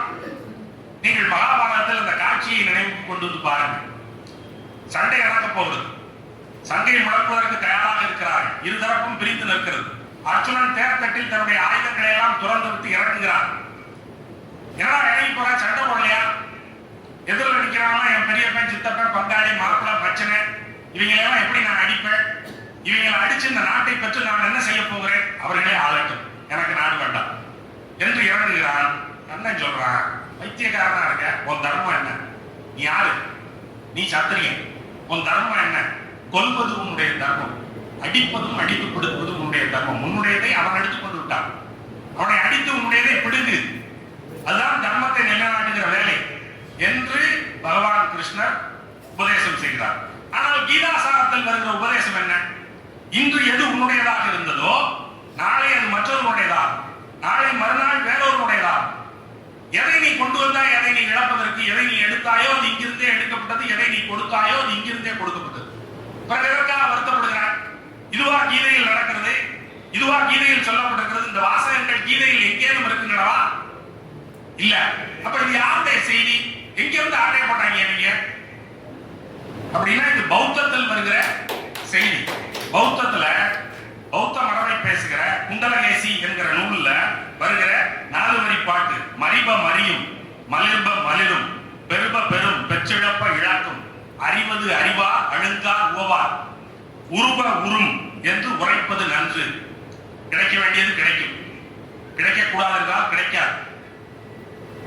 மலர்வது மலரும், அழிவது அழியும், இதுதான் இயல்பு. இதை அறிந்தவர்கள் யாரும் இதற்காக வருத்தப்பட மாட்டார்கள், இதற்காக மனம் கசங்க மாட்டார்கள். ஆகையால் இது இப்படித்தான் நடக்கும் என்று அறிவு தெளிவோடு நடந்து கொள்வது நல்லது என்று சொல்லுகிற பௌத்தத்தினுடைய செய்தியை, என்று சொல்லுகிற குண்டலகேசியினுடைய செய்தியை மிக எளிதாக ஆட்டையை கொண்டு கீழே கீதாசாரம் என்று எழுதி வைத்துக் கொள்கிறார்கள். ஆட்டையை கொடுங்கள், அது நம்முடைய முதன்மை நூலுக்கு பொருந்துகிறதா என்று பார்த்து விட்டு ஆட்டையை போட வேண்டாமா? இந்த காலகட்டத்தில் என்ன நடக்குதுன்னா, பௌத்த தத்துவங்கள் அப்படியே களவாடப்படுகிறது. அப்ப மக்கள் மனசுல இருக்கக்கூடிய பௌத்தத்தை அழிச்சிட்டு மன்னர்கள் உதவியோட பிராமணியத்தை மேல கொண்டு வரும். முதல்ல என்ன பண்றாங்க, மக்கள் கிட்ட பௌத்தத்தை எடுக்க முடியல, அப்ப பிராமணியம் பௌத்தத்துக்குள்ள போகுது. அப்புறம் நாளடைவில் என்ன பண்றான், பௌத்த கருத்துக்கள்லாம் இவங்க எடுத்துக்கிட்டு பிராமணியம் மறுபடியும் மேலே எழுது. இப்ப இந்த மாதிரி 1400 பொதுயுகம் வரைக்கும் பௌத்தம் இங்க இருந்திருக்கு இந்தியாவில். ஆனா இந்த மாதிரி கடுமையான தாக்குதலை சந்தித்து கொஞ்சம் கொஞ்சமா பிராமணியம் உள்ள வாங்கி இதனுடைய நல்ல கருத்துக்களை அது எடுத்துக்கிச்சு, அதனுடைய கருத்துக்களை இதுக்குள்ள மேல போட்டுடுச்சு. இந்த டிரான்சிஷன் பீரியட் நடக்குது. இந்த சமயத்துல மக்கள் தலையை மாத்தி வணங்குறாங்க. முனி, சாக்கிய முனி, சேலத்துல தலைவட்டி முனியப்பண்ணே ஒரு கோயில் இருக்கு. அது புத்தர் சிலைன்னு இப்போ ரீசெண்டா கோர்ட்ல இது வந்துருச்சு, ஆர்டர் வந்துருச்சு. இந்த மாதிரி இது மேலமடை பாண்டி முனி, அது புத்தர் சிலை. இப்போ இந்த காலகட்டத்தில் என்ன பண்றாங்க, பிராமணர்கள் எல்லாமே, ஏன்னா அங்க மேல புஷ்யமித்திர சுங்கன், அது பிறகு வரக்கூடிய மன்னர்கள் எல்லாமே பிராமணியத்தை மறுபடியும் தூக்குறாங்க, பௌத்தத்தை அழிக்கிறாங்க. அப்ப அதே காலகட்டத்தில் தமிழகத்தை நோக்கியும் பிராமணியம் படையெடுத்து வருது. இங்க இங்க இருக்கக்கூடிய சங்க மன்னர்கள் அரசவைக்குள்ள நுழையும். ஒரு அரசவைக்குள்ள நுழையணும்னா எப்படி நுழையும்? புலவர்கள் வழியா நுழையும்.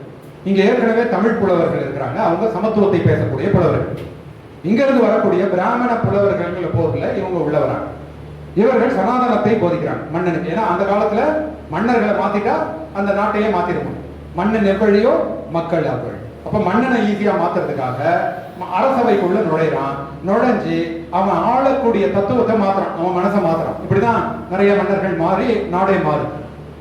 அப்ப இவன் வரவன் என்ன சொல்றான், சொல்லும் போது இதுக்கு நிறைய இலக்கிய ஆதாரங்கள் இருக்கு. சமஸ்கிருதத்தின் தாய்மொழி தமிழேன்னு ஒரு புத்தகம் இருக்கு. ஆசிரியர் இரா வீரமணின்னு ஒருத்தர் எழுதியிருக்கிறாரு. அதுல பெரிய புராணம், புறநானூறு, இதுல இருந்தெல்லாம் ஆதாரங்கள் எடுத்து இங்க எப்படி தமிழ் மன்னர்களின் மனதை மாற்றி இருக்கிறாங்க, அதுக்கு முன்னாடி மன்னர்கள் எந்த மாதிரி ஆட்சி செஞ்சிருக்காங்க, பிராமண புலவர்கள் வந்த பிறகு இங்க எப்படி மனுஸ்மிருதியை கொடுத்து மனுநீதி ஆட்சி அமைந்தது அப்படிங்கிறதுலாம் இதுல வருது. அதற்கான இலக்கிய ஆதாரங்களும் வருது. இதுல நான் ஒரே ஒரு உதாரணம் மட்டும் சொல்றேன். அதாவது இந்த தமிழ் மன்னர் புலவர்களுக்கும் பிராமண புலவர்களுக்கும் இடையே வாக்குவாதம் நடக்கும், பெரிய பட்டிமன்றங்கள் நடக்கும். அதுல தோத்துறவங்களை சாகடிச்சிருவாங்க. அந்த மாதிரியான ஒரு வரலாறு தான் உங்களுக்கு எல்லாம் நல்லா தெரிஞ்ச வரலாறு நக்கீரனோட வரலாறு. எப்படின்னு சொல்றேன் பாருங்க. நக்கீரன் தமிழ் புலவர் சார். இப்ப பிராமண புலவருக்கும் தமிழ் புலவருக்கும் தான் அங்க வாக்குவாதமே நடக்குது. என்ன வாக்குவாதம்? பாண்டிய மன்னனுடைய அவையில ஒரு கேள்வி வருது. என்ன கேள்வி? பெண்களுக்கு இயற்கையிலேயே கூந்தலில் மனம் இருக்கிறதா அல்லது செயற்கையாக வாசனா திரவியங்கள் பூசிக்கொள்வதால் மனம் வருகிறதா? இதானே நம்மளுடைய இது. ஆமா தானே சார்? எங்கேயாவது ஒரு மன்னன் இந்த மாதிரி ஒரு சில்லியான ஒரு கேள்வியை கேட்டுட்டு ஒரு ஆட்சி செஞ்சிருப்பா? யோசிச்சு பாருங்க சார். பெண்களுடைய கூந்தல்ல இயற்கையா மனம் இருக்கா இல்ல செயற்கையா மனம் இருக்கா? இது 1000 பொண்ணு வச்சு இத்தனை பேர் உட்கார்ந்து அங்க பேசிட்டு இருப்பாங்களா? அப்படியா இருந்தார்கள் சங்க மன்னர்கள்? அப்படி இல்லையே. அப்ப இங்க என்ன நடந்திருக்கு அப்படின்னா, இது ஓமைப்படுத்தி சொல்றாங்க. இது ஓமை அணி. எதனுடைய ஓமைனா, ஒருத்தருடைய தகுதி பிறப்பிலேயே நிர்ணயிக்கப்படுகிறதா அல்லது செயற்கையாக அவர் வளர்த்துக் கொள்வதன் மூலம் அவருடைய தகுதி நிர்ணயிக்கப்படுகிறதா அப்படிங்கறத இங்க வாக்குவாதம். சரிங்களா? அப்ப தமிழ் புலவர்கள் என்ன சொல்றாங்க? இல்ல ஒருத்தருடைய தகுதி அவனுடைய திறமைக்கேற்றமாறு வளர்த்துக் கொள்வது தானே ஒழிய பிறப்பின் அடிப்படையில் கிடைப்பது கிடையாது அப்படின்னு தமிழ் புலவர் சொல்றார். இவன் பிராமண புலவர் என்ன சொல்றான்? இல்லை இது இயற்கையிலேயே பிறப்பினால் வருகிறது அப்படின்னு. இந்த 2 பேருக்கும் வாக்குவாதம் நடக்குது. இதை நம்ம இதுல பார்க்கலாம்.